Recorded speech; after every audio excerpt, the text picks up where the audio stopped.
साहब कतेक दुख हम संसार में, बाबा हो बाबा की लिखला कपार में, बाबा हो बाबा की लिखला कपार में।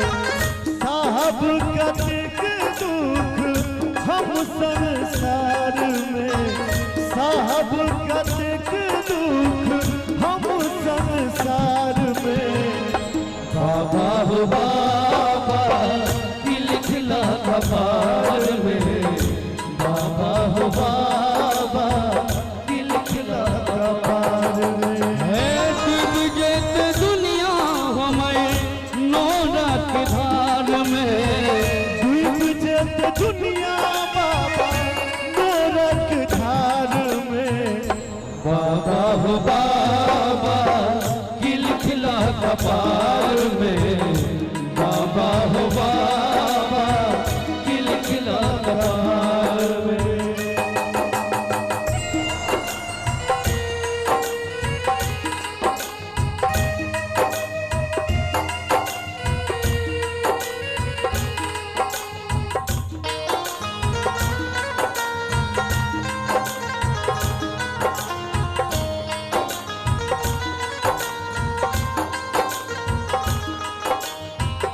दोष हमर की भेल किछु ने जनै छी, कोन जन्म के पाप कटै छी।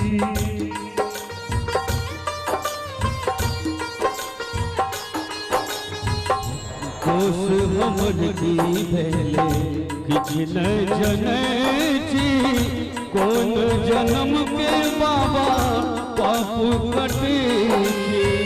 कृपा निधि सँ कृपा मांगै छी उधार में, कृपा निधि सँ कृपा मांगै छी उधार में, बाबा हो बाबा की लिखला कपार में, बाबा हो बाबा की लिखला कपार में।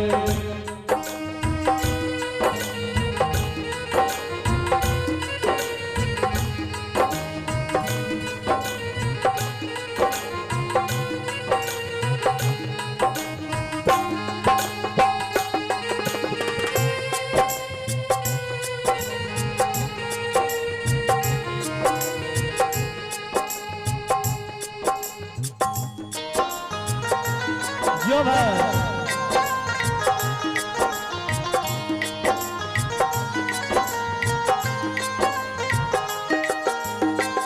आपने मनोरथ कोनो सहनता, दुनिया में लोगों ने लागल अधीनता।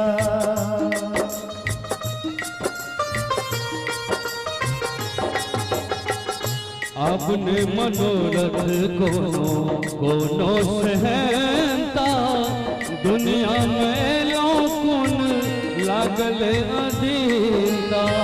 ओझरायल प्राण हमर माया के जाल में, ओझरायल प्राण हमर विपत्ति के जाल में, बाबा हो बाबा की लिखला कपार में, बाबा हो बाबा की लिखला कपार में। एहि गीत के रचना सच्चिदानंद जी केने छै, और हुनकर जे कोनो भी रचना होइ छै हृदय से रचना करे छै त अहाँ के दिल के छुअत। हम चाहब ओइ गीतकार के लेल, सच्चिदानंद जी के लेल एक दो जोरदार ताली बजा दियो सब गोटे। सच्चिदानंद रिजना लिखैया, पुत्र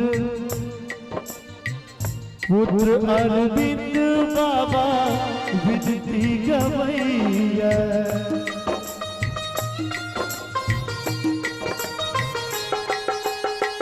सच्चिदानंद विजना लिखैया, पुत्र अरविंद बाबा विनती गवैया।